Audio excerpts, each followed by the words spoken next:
नमस्कार YouTube family, Sangeeta Bansode farmer ह्या चॅनलमध्ये तुमचं सगळ्यांचं स्वागत आहे. 4-5 दिवसापूर्वी मी गहू फुलू घातले होते बघा. रात्री काढली चीक.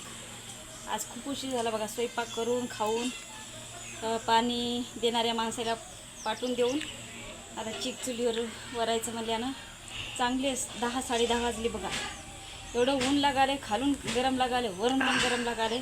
मला करायचं होतं 8 वाजता चीक वरायची होती, पण आमच्या नळाला आलं नाही पाणी लवकर. रात्रीचे चीक काढलेले भांडे तसेच होते. मला काही सुधार नाही गेलं. आधी स्वयंपाक करून दिलो. हे बघा चीक वरणं चालू आहे बघा. खालून पण गरम लागालंय, वरूनही गरम लागालंय. सकाळी हिवशा इळीचं वरल्यानं काय होत नाही वो. आदली बार गहू फुलं घातली होती बघा मंडळी. इतकी झाली चीक. थोडा कलर टाकला बुंदीचा.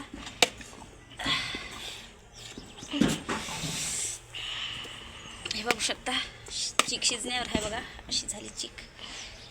हे बघा अधिक थोडं शिजू द्यावं.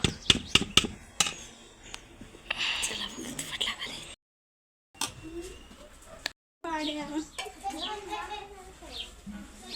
ते खरकट आहे का माहिती तिथलं येऊ नको बाई. बरं मला क्रॉप करायला.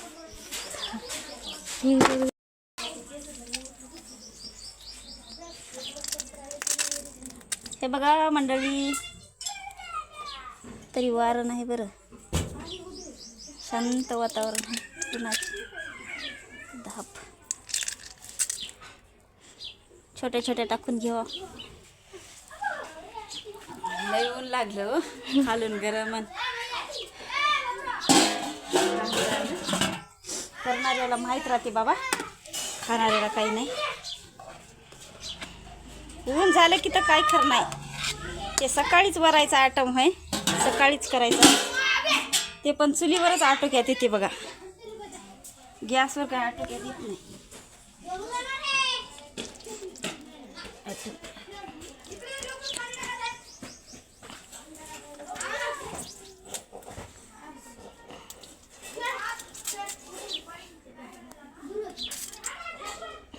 जागा पण ॲडजस्ट करून घ्यावं लागते. हे बघा मंडळी, दिवसभर कुरोड्या वाळलेल्या आहेत बघा. बघा किती छान वाळल्यात. मी पाणी टाकून काढून पण घेतलेलं आहे. हे बघा केशरी कलरच्या कुरोड्या आपल्या एक पण मोडलेली नाही. किती छान अशा सगळे शेव निघलेले आहेत बघा. धोत्रात थोडं पाणी टाकून घेतलेलं आहे आणि काढून घेतलं आहे. हे बघू शकता. आता आपल्या अंगणामध्ये आलेली आहे सावली. थोडं ऊन थोडा वेळ राहते, अर्धा-1 तास पत्रावर ठेवलं म्हणजे परातीमध्ये असं टाकून थोडा वेळ वाळतात आणि नंतर संध्याकाळी कूलरला ठेवायचं. आणखी सकाळी दुसऱ्या दिवशी दिवसभर वाळू द्यायचं. खूप छान होतात. नंतर भरून ठेवायचं. हे बघू शकता एकही कुरोडी मोडलेली नाही. किती छान झाली बघा. एक साईड थोड्या वल्ल्या. आता ठेवून द्यायचं पत्रावर. चला मग माझा व्हिडिओ कसा वाटला, व्हिडिओला लाईक करा, शेअर करा, चॅनलला सबस्क्राईब करा. आता शेतात जाऊन उन्हामध्ये मरमर करायचं काहीच काम नाही. आता घरीच मरमर करायचे दिवस आलेत म्हणून हे कुरोड्या पापड चालू आहेत बघा. बाय.